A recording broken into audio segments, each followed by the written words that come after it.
first time that I came, so the only thing that I could compare it to was the taste of avocado. Pretty much the same. The first time I got stoned, I ran into my friend's bedroom, and I hung onto each corner of the mattress because I knew that I would be floating into outer space if I didn't hold tight. 2 years before that, I went to my first concert, and I was high all night, and the first time anyone ever clapped for me on stage, I floated 3 inches off the pavement walking home. Only one girl has ever really turned my stomach into pretzels. She didn't give me butterflies. She gave me pterodactyls. I'm talking terrible internal bruising. The first time I kissed her was like the first time I saw fireworks, which was like the sky first kissing me in the eyeballs. In high school, our self-defense counselor taught us that we could defend ourselves against a rapist by sticking a thumb into the corner of his eye socket and popping it out repeatedly.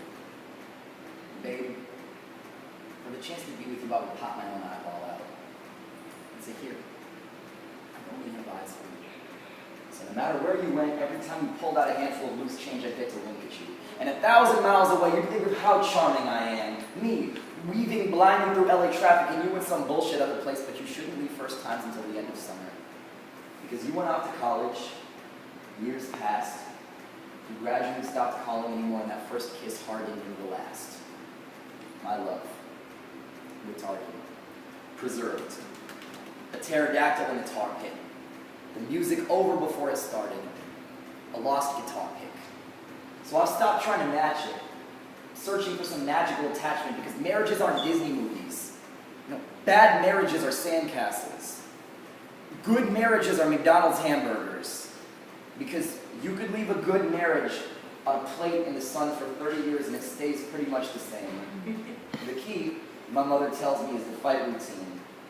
To make the smallest moments gleam and mean something, and if you ever feel yourself fading, you face paint your old and aging, jaded, creased up cheeks, gold-plated with a jar of first time. And if you need a youthful spruce up, you grab a tube of that new juice and lube up. And if you're hurting, you rub the good stuff where you're burning. But a word of warning. First time tends to make the bad times worse. And there's the rub. It doesn't make things better. Just louder. It amplifies a murmur, because great is greater. Greater is greater, and broke is broker, and bone is boner. It's not a perfect formula, but the first time I kissed you, the door of your crappy Civic already half open, you said, I'm glad you did that. And I have this feeling that for you it wasn't a first time. It was this one time.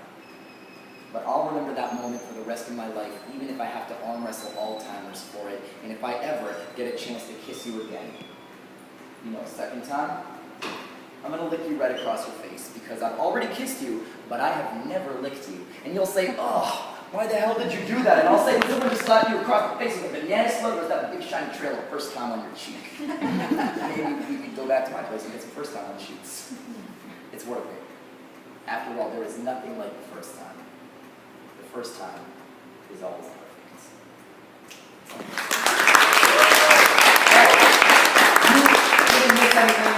That's the very first poem, so you're good. Let's make sure